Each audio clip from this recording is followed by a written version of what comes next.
जय हिंद मेरे प्यारे भाई बहनों। आज हम लोग पढ़ने वाले हैं गंगा नदी के बारे में। गंगा नदी, आखिर गंगा नदी का निर्माण किन दो नदियों से होता है? देखिए, गंगा नदी का उद्गम स्थान फिक्स नहीं है। गंगा नदी निर्माण होता है, गंगा नदी का निर्माण। अब समझते हैं। एक उत्तराखंड में एक स्थान है, उत्तराखंड में बद्रीनाथ है। बद्रीनाथ है।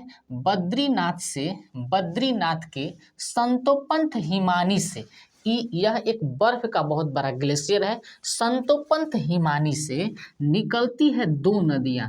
एक नदी है, एक विष्णु गंगा है और दूसरी नदी है धौली गंगा।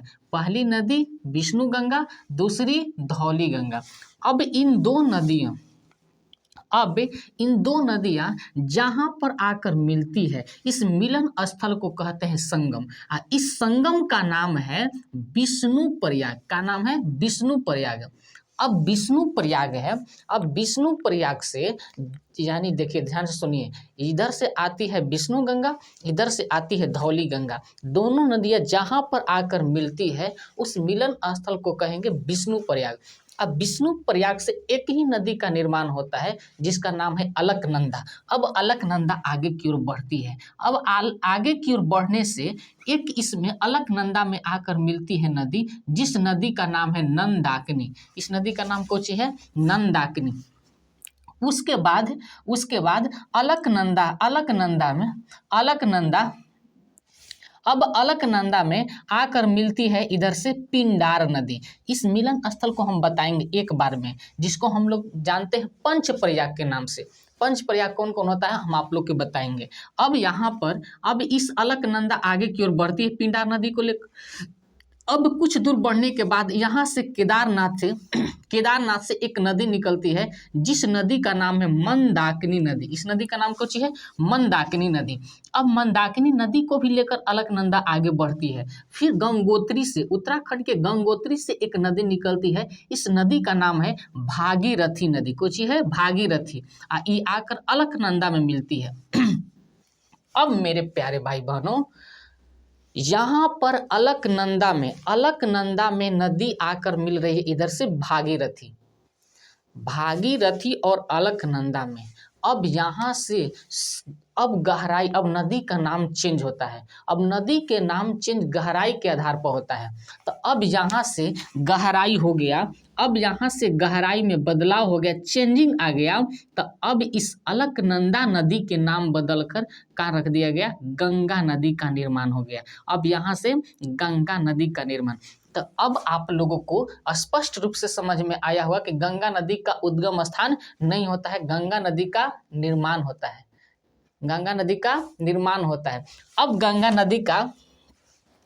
अब यहाँ पर गंगा नदी का निर्माण किन दो नदियों से? अलकनंदा और भागीरथी। अब पंचप्रयाग के बारे में समझते हैं। तो पंचप्रयाग में देखिए, इधर से विष्णु गंगा आकर मिल रही है, इधर से धौली गंगा। विष्णु गंगा और धौली गंगा जहाँ पर आकर मिल रही है, इस मिलन स्थल को कहते हैं विष्णु प्रयाग। मिलन स्थल को क्या कहेंगे? विष्णु प्रयाग।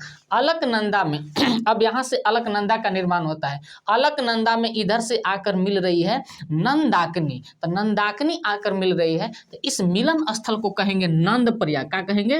नंद प्रयाग। अब अलकनंदा आगे की ओर बढ़ती है। अलकनंदा में आकर मिल रही है पिंडार नदी। तो अलकनंदा में पिंडार नदी जहां पर मिल रही है, इस मिलन स्थल को कहेंगे कर्ण प्रयाग। फिर अलकनंदा आगे की ओर बढ़ती है। अलकनंदा में आकर मिल रही है मंदाकिनी नदी। इस मिलन स्थल को कहेंगे रुद्र प्रयाग। फिर अलकनंदा आगे की ओर बढ़ रही है। अलकनंदा में आकर मिल रही है भागीरथी नदी। इस मिलन स्थल को नाम है देव प्रयाग। तो पंच प्रयाग, पहला विष्णु प्रयाग, दूसर का दूसर का नंद प्रयाग, तीसर का रुद्र प्रयाग, तीसर का कर्ण प्रयाग, चौथ का रुद्र प्रयाग और पांचवा देव प्रयाग। तो अब आप लोग की, मुझे आशा नहीं पूर्ण विश्वास है कि आप लोग को समझ में आया होगा। तो अब आप लोग इस पंच प्रयाग के नाम जान गए होंगे, और ये भी आपको जानकारी मिल गई होगी कि गंगा नदी का निर्माण नहीं, गंगा नदी कहीं से निकलती नहीं है, गंगा नदी का निर्माण होता है। गंगा नदी का निर्माण किन दो नदियों से, अलकनंदा और भागीरथी नदियों से होती है। अब आगे के वीडियो में आप लोगों को भारत के सभी प्रमुख नदियों के बारे में आप लोग को बताया जाएगा और बिहार के भी प्रमुख नदियों के बारे में बताया जाएगा। इसके लिए तब तक जय हिंद, जय भारत।